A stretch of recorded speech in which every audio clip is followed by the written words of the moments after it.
बिस्मिल्लाहिर्रहमानिर्रहीम, अस्सलाम वालेकुम नाजरीन। मैं हूं बाबर हयात और आप देख रहे हैं 24/7 उर्दू न्यूज पर होम एक्सपेंस के ताउन से बाबर हयात शो। नाजरीन, पाकिस्तान के क्रिकेट फैंस अभी भी कुछ ना कुछ उम्मीदें लगाए बैठे हैं कि शायद वर्ल्ड कप में कोई इस किस्म का कोई करिश्मा हो जाए, कुछ अनहोनी हो जाए और पाकिस्तान की टीम शायद शायद शायद क्वालिफाई कर जाए टॉप 4 के लिए। इधर क्रिकेट फैंस उम्मीदें लगाए बैठे हैं और उधर बड़े बड़े स्कैंडल्स सामने आना शुरू हो गए हैं। जी हां, बड़ा स्कैंडल, क्रिकेट का बहुत बड़ा स्कैंडल सामने आया है और उसके ऊपर आज मैं आपको बिल्कुल एग्जैक्ट जो हकायक हैं वो सारे आपके सामने रखूंगा और उसके बाद फैसला करना ऑब्वियसली राइट नाउ तो आपका काम है। और उसके बाद वर्ल्ड कप के बाद अगर पीसीबी हिम्मत करता है कि इसकी कोई ना कोई इंक्वायरी करवाई जाए और उसमें कोई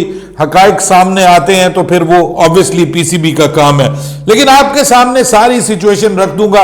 कल से एक खबर गर्दिश कर रही है और अब वो काफी ज्यादा क्लियर हो गई है, तो मैंने सोचा कि उसके ऊपर बात की जाए। और वहां पर पाकिस्तान के कप्तान बाबर आजम, पाकिस्तान के इंतहाई अहम बल्लेबाज मोहम्मद रिजवान, उसके बाद तीसरा किरदार शाहीन शाह अफरीदी और इन सबसे बड़ा किरदार इंजमामुल हक। मुझे बहुत बड़ा झटका लगा इंजमामुल हक का सुन के, जानकर, उसके हवाले से जो है वो तहकीक करके मुझे यकीन कीजिए बहुत बड़ा झटका लगा। और अब मैं पूरी आपको इस सारी सिचुएशन बताऊंगा कि जनाब इल्जाम ये लग रहा है कि इन सब ने मिलकर पाकिस्तानी टीम को बेचा है, पाकिस्तान की टीम को बेचा है और बगैर टैलेंट के, बगैर टीम की रिक्वायरमेंट के, जाने हुए कि यार ये खिलाड़ी टीम के लिए जरूरी है, ये खिलाड़ी जो है वो पाकिस्तान के लिए जरूरी है, वर्ल्ड कप के लिए जरूरी है, ये सब चीजें एक तरफ, क्या सोचा जाता है कि ये खिलाड़ी हमारे लिए जरूरी है। और हमारे लिए क्यों जरूरी है? क्योंकि इनको उससे मिलते हैं लाखों नहीं करोड़ों रुपए, करोड़ों रुपए कमाए जा रहे हैं। तो जो करोड़ों रुपए कमाए जा रहे हैं उनको फिर 60 लाख कहां, 40 लाख या 15 लाख या 20 लाख ये रुपीस उनके लिए, ये कमाई तो उनके लिए बहुत कम होगी। तो ये जो रिजवान के हवाले से जो मैंने ये खबर जानी है, बाबर आजम के बारे में तो छोड़िए ना, मोहम्मद रिजवान और इंजमामुल हक, देखिए दाढ़ी रखी हुई है और दीन को किसी ना किसी तरह से रिप्रेजेंट करने की कोशिश करते हैं।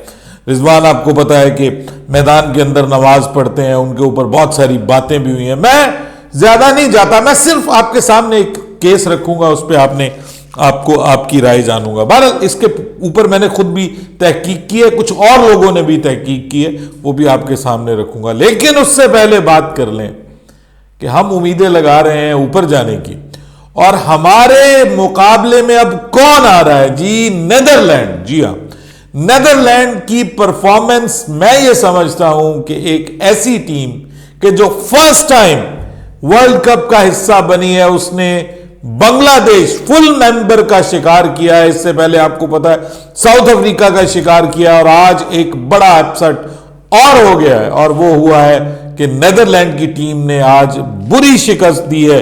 229 रन के ताकुब में बांग्लादेश की सारी टीम सिर्फ 142 रन बनाकर आउट हो गई है। और क्या कमाल का ये जनाब कमबैक कह लीजिए या उनकी तरफ से परफॉर्मेंस कह लीजिए, बल्कि कंसिस्टेंट परफॉर्मेंस कह लीजिए, वो ज्यादा बेहतर लफ्ज है जो देखने को मिली है। भाइयों, इस वक्त स्कोर बोर्ड पे, पॉइंट्स टेबल पे जहां पे पाकिस्तान खड़ा है ना, वहीं पे नेदरलैंड खड़ा है।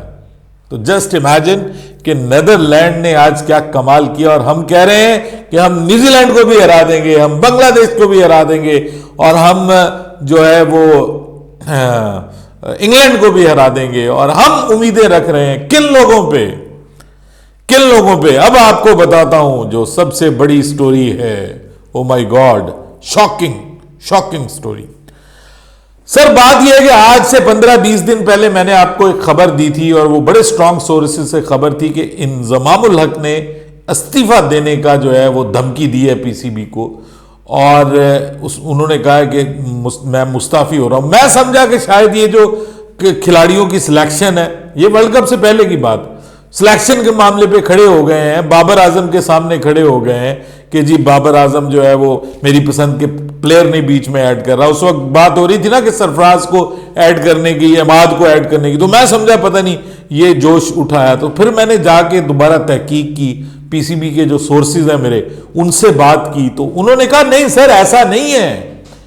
इंजमामुल हक पहले तो इन्होंने कहा कि जी मेरा जो है वो पूरे 2 साल का मेरा कॉन्ट्रैक्ट साइन करें, ठीक है, और वो भी 25 लाख माहाना के ऊपर, यानी मुझे 25 लाख माहाना दिया जाए और 2 साल का मिनिमम मेरे साथ कॉन्ट्रैक्ट साइन किया जाए, ठीक है। इस पे उन्होंने कहा, तो फिर उनको मना मनू के उनके साथ कॉन्ट्रैक्ट साइन हो गया। उसके बाद अब वो कह रहे हैं कि जनाब ये जो प्लेयर्स को, बड़ी गौर से सुनने वाली बात है, ये जो प्लेयर्स को एनओसी देते हैं ना कि मुख्तलिफ लीग्स में खेलने के लिए, ये जो एनओसी है ना ये पीसीबी ना दे, ये मुझे इख्तियार दिया जाए, इसमें मेरी भी रिकमेंडेशन हो।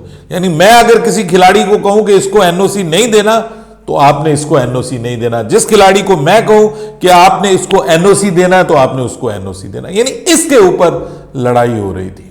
अब ये आपको एक बात बता दूं, दूसरे नंबर पे ये मसला जो है वो किसी ना किसी तरह सॉल्व किया गया। उसके बाद जब ये खिलाड़ी जो थे, वो आपको पता वर्ल्ड कप से पहले एक मसला बना हुआ था सेंट्रल कॉन्ट्रैक्ट, उसके ऊपर जो है वो बात हो रही थी कि जनाब ये खिलाड़ियों को तनख्वाह ज्यादा मिलनी चाहिए, ये वो मरात, और आईसीसी के शेयर में से भी इनको हिस्सा मिलना चाहिए।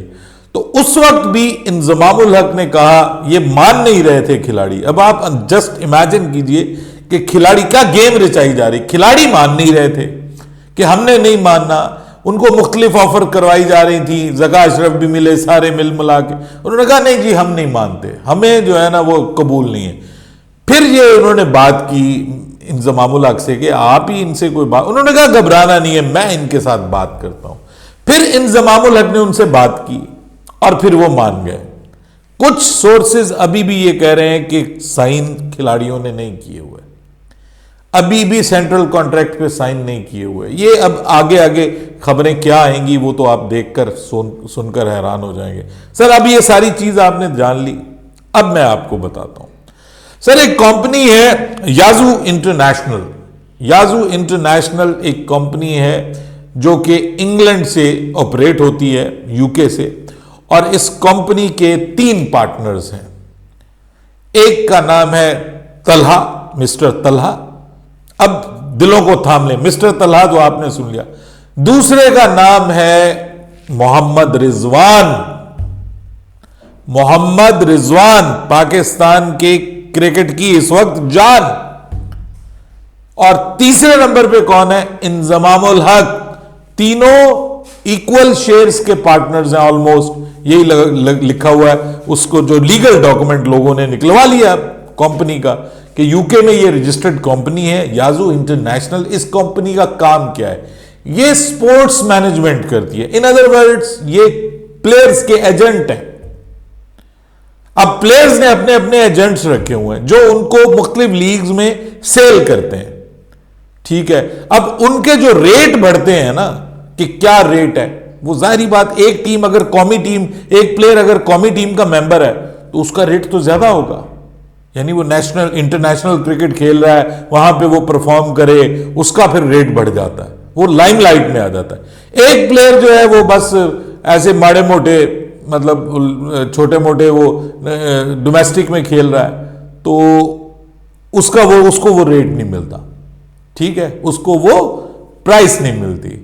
तो बहुत सारे खिलाड़ी इसीलिए खुश हो जाते हैं, मैं आपको बताऊं, कि वो 1-2 मैच भी खेल लेते हैं ना आके टीम के अंदर, तो उसकी भी कीमत बनती है कि वो नेशनल प्लेयर बन गया, इंटरनेशनल प्लेयर बन गया, वो ओडीआई प्लेयर बन गया, टेस्ट प्लेयर बन गया, ठीक है। उसके बाद उसको भी वैल्यू मिलनी शुरू हो जाती है। हम कहते हैं साबका टेस्ट प्लेयर, साबका पाकिस्तान के इंटरनेशनल प्लेयर, वो उनकी वैल्यू बढ़ जाती है इंटरनेशनल मार्केट में। यानी वो समझ लें कि आप कोई चीज जो है वो कोई बर्गर खा रहे हैं, तो एक बर्गर सादा है, एक बर्गर ऐसा जिसमें एक्स्ट्रा चीज एडेड है, तो वो जाहिर बात है एक सादा बर्गर की कीमत जो है वो कम होगी, एक में जरा चीज एडेड है प्लस उसमें स्पेशल सॉसेस लगा दी गई हैं, तो वो उसकी कीमत बड़ी होगी। भाई ये एड ऑन्स होते हैं, इनको कहते हैं एड ऑन्स। तो वो एड ऑन बन जाता है जब आप इंटरनेशनल प्लेयर बन जाते हैं। तो सर अब ये जो तीनों लोग हैं ये कर क्या रहे हैं? अब आपको समझ आई होगी कि वो जो इंजमाम कह रहे हैं कि जी मुझे जो प्लेयर्स को एनओसी, ठीक है, वो मेरे थ्रू दिलवाया जाए, राइट। उसके बाद इंजमाम इसका हिस्सा है बाबर आजम। मैंने खुद कंफर्म किया है, आप ट्विटर पे जाइए, जाके देखिए इनके ट्विटर के अकाउंट, उसके ऊपर @ स्टार्ट में जहां बायो होती है वहां पे जाइए, जाके देखिए @ तलहा लिखा होगा और आगे लिखा होगा साया कॉर्प, साया कॉर्पोरेशन, sayacorp.com। ये कंपनी है जो इन्होंने बनाई हुई है, जिसकी मदर कंपनी जो है वो याजो इंटरनेशनल है, आगे उसकी ये कंपनी है, ठीक है। अब मैंने जिन प्लेयर्स पे वो कंफर्म किया है कि ये इसी एजेंट के नीचे काम कर रहे हैं, शाहीन शाह अफरीदी, बाबर आजम, मोहम्मद रिजवान, ये तीनों प्लेयर्स जो हैं ये साया कॉर्प के नीचे काम कर रहे हैं, ठीक है। इसका मतलब यह है कि ये जो है वो ट्राइका है, ये तकून है, और इस तकून का माली एक दूसरे के साथ मामला है और माली फवायद हासिल कर रहे हैं। और कर क्या रहे हैं? 30% कमीशन लेते हैं। मैं मिसाल देता हूं, मैं एक प्लेयर हूं, मैं कहता हूं रिजवान भाई अपनी कंपनी के जरिए मेरा कॉन्ट्रैक्ट करवाएं, वो कहेंगे भाई हम करवा देंगे, लेकिन आपको जो है ना वो 30% हमें देना पड़ेगा। वो कहते ठीक है, जो मुझे मिलेगा उसमें से 30% आपका, ठीक है। अब मिसाल दे रहा हूं कि अगर एक खिलाड़ी 1 करोड़ का बिकता है तो वो 30 लाख मिलेंगे इनको।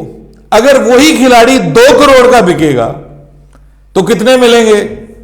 60 लाख रुपया। तो 60 लाख के लिए वो कोशिश करेंगे कि वो जो करोड़ वाला प्लेयर है ना वो हमारी टीम में आ जाए, टीम का हिस्सा बन जाए, ताकि उसकी कीमत बढ़े और उसके बाद वो 2 करोड़ का 3 करोड़ का बिके। जितना महंगा वो बिकेगा उतना ज्यादा हमारा कमीशन बनेगा। बात समझ आई? एक चीफ सिलेक्टर, सर क्या गेम है, जस्ट इमेजिन। वो कहते ना 5 उंगलियां घी में और सर कढ़ाई में, वो वाला हिसाब किताब कि एक कप्तान का दायां हाथ, राइट हैंड, एक पाकिस्तान का अगला होने वाला कप्तान। यानी मुझे और आपको इस चीज में डाला हुआ है कि बाबर को कप्तानी से हटाना है तो सर रिजवान आएगा, रिजवान पसंद नहीं है तो शाहीन अफरीदी आएगा, वो पसंद नहीं है तो शादाब आएगा, और ये सब एक ग्रुप है और सबके माली फवायद एक दूसरे के साथ वाबस्ता है सर।